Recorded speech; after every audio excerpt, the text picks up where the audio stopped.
and I am not one to double dip intentionally. Sometimes I'll accidentally double dip where I'll buy a game and I realize, oh, I already have that. But most of the time I don't intentionally try to double dip, but this is one of those cases where I'm like, okay, it might be a good call. So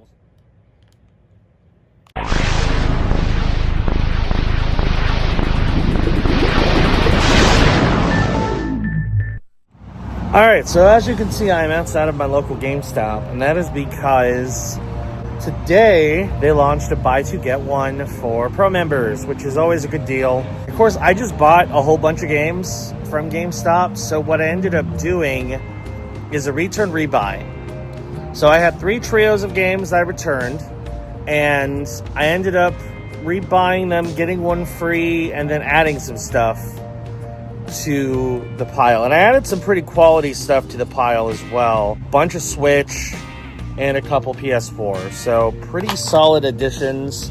I'm pretty happy with them. I think these are all really great adds to the collection. So I don't know which one was free because, I mean, it includes some of the stuff I bought the last couple episodes, like Liza P, Wii Party U, and a couple other Switch games, but I'll try to group them together as best I can. So this one was grouped together with a different trio, so I got a game free, and that is Dead Cells Return to Castlevania on the Switch. This is, I believe, a different game from regular Dead Spells. It's an expansion. So now I have the regular one and I have this one. I've heard good things about the Castlevania expansion, so now I have it. And then the other games that I added on to an existing one, because again, I wanted to get the most out of the buy two get one. That's kind of the key. So I bought 2 games that were around $20 so that one of them was free. So I got Ghost Song on the PS4. It's a cool looking like action adventure game I didn't have. Figured I'd add it to the collection. So a nice little solid add there. Then we have Empire of Sin on the PS4. This is a like strategy game where you play as mobsters. I'm a sucker for mobster games. So I figured that was a nice add. And then this was a trio of kind of rare and valuable Switch games that I figured, you know what, I might as well grab them since they're all here and they're right around the same price point. So we have Triangle Strategy on the Switch. This is a pretty uncommon game. You don't see it super often anymore. Now I have all the games of the Octopath franchise, I guess. Untitled Goose Game on the Switch. You don't see this one super often either, and I've heard this one's pretty fun. I've never played it. And then lastly, we have the Ori Collection on the Switch. So now I have both the Ori games on the Switch. So yeah, solid titles. Glad to add them to the collection. Alright, so I am back home after my trip to GameStop, and it's time to go over some other pickups that I got over the weekend, including one that I've been waiting on for a while. So back in January, a game that I wanted was on sale. Now, I had a previous version of this game that was, this new one was an upgrade. So I traded in the old copy and ordered the new copy because it was very, very cheap. I ended up accidentally mailing the new copy to my dad's apartment, and we finally saw each other for Easter, and so I finally got it. So we have the Cat Quest Furtastic Trilogy on the Switch. This includes Cat Quest 1, 2, and 3. I only had Cat Quest 1 and 2 originally. Now I have the trilogy on one cart. So that's pretty exciting. Finally get to add this to my collection. Pretty excited about that. But then we have all this stuff. We have some pretty interesting new titles to add to the collection that I'm pretty stoked for. So we'll start off with a game that I've never heard of until Easy Gamer, shout out to you Easy, recommended it. And I looked up some information, watched a couple trailers, and it honestly looked really cool. It's not a game I've ever heard of. It's from a very tiny publisher, so I have a very sneaking suspicion this is going to be one of those games where if you don't get it quickly, it's probably going to become impossible to find in the future. So I would jump on this if you're a Switch collector or if you just want an interesting looking game. We have Star Overdrive on the Switch. Basically, it looks like you're on like a hoverboard, you fight bosses, it's kind of like an open world game. It looks really cool, to be honest, so I'm excited to check this out. And yeah, again, shout out to Easy for recommending it. It looks pretty dope, to be honest. Then we have a game that, I know I talked about this for a while. I pre-ordered this game at GameStop. Now granted, I did pre-order it kind of late, but they were still taking pre-orders on it. My pre-order never arrived, weeks after the game came out. I think the game came out like 3 or 4 weeks ago. They never got my copy, so I'm like, well, at this point, if it hasn't come in yet, it's not gonna. So I canceled that pre-order, put the money on something else, and I just ordered it from Amazon because it was thankfully still available. Apparently this game is kind of hard to find, so I'm glad I picked it up when I did. We have the first Berserker Kazan on the Xbox Series X. It's a like action Souls-like type game.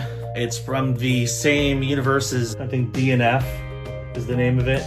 So I've heard it's cool. It looked like a really interesting looking game, and yeah, I wanted to check it out. So now I have a physical copy of it, so that's cool. And then there's this. Now, I don't know if I've mentioned this before. I'm not a person who typically likes to buy multiple copies of the same game. Now, I do have a couple instances where I've done that. Usually it's not intentional, but sometimes it is. For instance, if there's a Wii version of a game and there's also an Xbox 360 version, I'll probably get both because they're basically going to be different games. Well, this is an instance where it's two of the same game on different platforms, but the plan is to keep one sealed and one I'm actually going to play. And this game I picked up mostly because it's a very iconic PS1 era RPG series.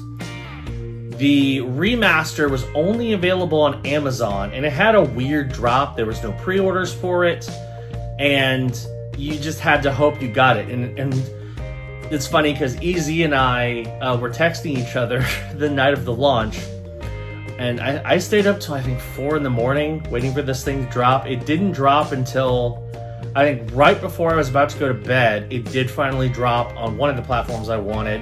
And then I randomly woke up a couple hours later and the other one dropped, so I got that one too. And they shipped incredibly quick. I think one of them I literally got the same day, and then the other one I got the next day, which is today. So, or no, yesterday. But pretty cool. So we have Lunar, the remastered collection on the Switch. I'm probably going to keep the Switch copy sealed because, I mean, I know this game will play well on the Switch, but I don't know. I feel like I want to play it on console, and I also got the Xbox One version. So that's because this is a game that's never been available on Xbox. So I figured that's kind of cool. I haven't fully decided which one I'm going to play and which one I'm going to keep sealed. Realistically, I should probably keep this one sealed because I have a feeling the Xbox copy is going to be rarer in the long run. But I'm probably just going to play it on Xbox, and I'll keep the Switch copy sealed. But either way, I have 2 copies of it. I think it's a cool addition to the collection, both of them. And yeah, pretty happy with it. So we got a bunch more stuff coming this week, including some new releases that I'm pretty stoked for. So yeah, more to come. All right, it is time for quite a final recap. We got a lot of stuff to talk about today. A lot of good stuff, a lot of new releases, a lot of games I'm pretty excited to add to the collection. Of course, a special edition and some buy 2 get 1 goodness from GameStop. So we are going to kick things off with GameStop. So I did a number of buy 2 get 1 deals, and some of these were part of buy return rebuys. So essentially, I went to GameStop, I picked up a bunch of games that I already bought literally the same weekend, and ended up trading them, returning them and buying them again, and got some free stuff because of it. So I didn't pay any extra, I just got games for free, which was pretty nice. So these are not all perfect pairings because I included some stuff I added on the last episode, but I think, considering what we're adding, I think these are really good pickups for sure. So we'll start off with Empire of Sin on the PS4. This is a mobster-like strategy game. I heard good things about it. It looked cool. It was in that range where it worked out for buy 2 get 1. I think for this particular one, I essentially paid $20 on top of what I already paid, and I got a game for free. So I'm pretty happy with that. So this one, I believe I paid for, Yes. It's worth, or no, this one was free. This was the freebie, and it's worth 17 bucks. So not bad there. This was the game that I paid for, and that's Ghost Song on the PS4. This looks really interesting. According to Easy Gamer, it's really good, so shout out to him for that recommendation. It does have a free PS5 upgrade available. Looks cool. I figured I'd grab it, and it was in that $20 range, so might as well. I paid $19 out of pocket. It's worth $28, so this was a good score, for sure. And then we got a grand total of 4 Switch games that I added to the collection. 3 of them were a trio, and then this one I actually added when combined with 2 games I already bought. So I basically just got this for free because I just returned and rebought some games I already bought. So we have Dead Cells Return to Castlevania on the Switch. I swapped out the cover art for the retro NES-inspired case. Looks really good. I have a loose copy of the original Dead Cells, but now I have this one. Especially for free, can't complain. So I paid nothing for this. It's worth 24 bucks, so really good pickup there. And then my trio that I picked up, just to get some more games, buy 2 get 1. We'll start off with Ori the Collection on the Switch. So I already have a physical copy of Ori and the Will of the Wisps on Xbox. I didn't have Blind Forest. What's funny is I did see a copy of Blind Forest after I bought this. I might be going back for that, so stay tuned. But this is a copy of both Will of the Wisps and Blind Forest on the Switch. And it is part of my weird anomaly collection, because you notice the Xbox Game Studios logo is on the back of a Nintendo Switch game. So I have my Xbox game on the Switch, which is cool.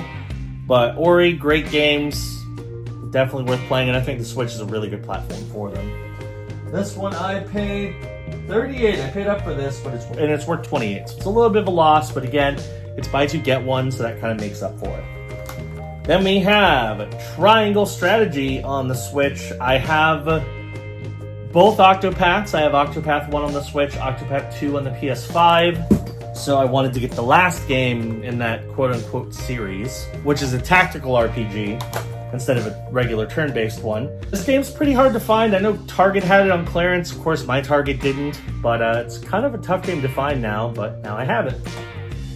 I paid $38. It's worth $30. Again, a little bit of a loss, but again, it's a tough game to find. And then the freebie was Untitled Goose Game on the Switch. I've heard great things about this. I never played it. It looks fun. Not a game you find super often, again, so figured I'd pick it up. Paid nothing, and this one is worth $18. So those were some pretty solid pickups from GameStop, but now we're going to talk about Amazon. And we got quite a few pretty big pickups to show from Amazon. So we're going to start off with a game that I ordered back in January and just got in because my dad brought it. I accidentally mailed it to my dad's apartment, and because I saw him for Easter, I finally got it. And that is the Cat Quest Fantastic Trilogy on the Switch. I have the double pack that I found at a pawn shop for $5. Traded that in, got almost 20 bucks for it. This was only a few bucks more. And I'm like, I could buy 3 by itself, or I could spend less money, trade in my original copy of Cat Quest, and get all 3 on one cart. I'm gonna do that, so that's what I did. Paid 30 bucks. And this is worth $49, so really good pickup there. Then we got some pretty exciting new additions to the collection. We'll start off with Dollhouse Behind the Mirror on the Xbox. This was another Easy Gamer shout out. He suggested that I pick this up because this is probably going to be a kind of hard to find game. It's from an indie studio. It's an interesting looking horror game. I figured I'd grab it, so thank you Easy for the recommendation.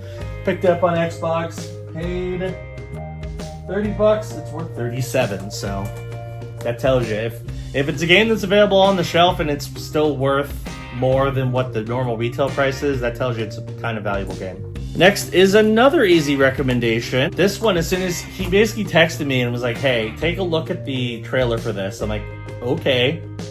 And it looked dope. So I'm like, you know what?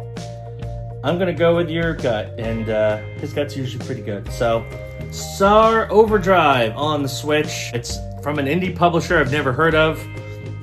Really unique looking game. It is a Switch exclusive. It is still on Amazon, although there were low copies available last I checked. So if you do want this game, I would pick it up because it will probably sell out and be pretty tough to find in the future. But glad I got myself a brand new sealed copy. I paid $40 and it is worth $40. Then we have a game that I ordered a long time ago from GameStop. My store never got my pre-order, so I ended up canceling it and ordered it on Amazon because, again, this is one of those games that's pretty hard to come by. I've not seen a single copy of this game for any platform in stores, so it's probably one that's going to be kind of tough, so I wanted to make sure I got it, and that is the first Berserker Kazan on the Xbox Series. It looks pretty cool. It's like I think it's a Souls-like, but it looks pretty awesome. I figured I'd pick it up. Paid $60, and this one is worth $60. And then we got the biggest heavy hitters, I think, of the week. These are the ones I'm the most excited about. Start off with a double dip. And I am not one to double dip intentionally. Sometimes I'll accidentally double dip where I'll buy a game and I realize, oh, I already have that. But most of the time I don't intentionally try to double dip, but this is one of those cases where I'm like, okay, it might be a good call. So we'll start off with the Switch version of the Lunar Remastered Collection on the Switch. Of course, this is a popular PS1 JRPG series. The originals are pretty hard to come by and they're very expensive, but when they announced this re-release, of course I had to get it. I was on the fence as to where I wanted to play it, but I figured the platform I want to play it on is the Xbox. So I have the Xbox copy, which seems to be the most common. The Switch copy and the PS4 copy are pretty tough to come by. They sold out very quickly. I believe I paid $55 a piece for those. Yes. They're worth $55, but their price has spiked, so they're probably worth more than that, but I'm just going to list it as $55 because they just came out. And then these two are probably the games I'm most excited to add to my collection, just because one of them is one of my most anticipated, and one is one of my favorites of all time. I'll end with that one because I haven't shown that yet. So we'll start with Expedition 33 on the PS5. This is the Lumiere Edition. Here's the steelbook.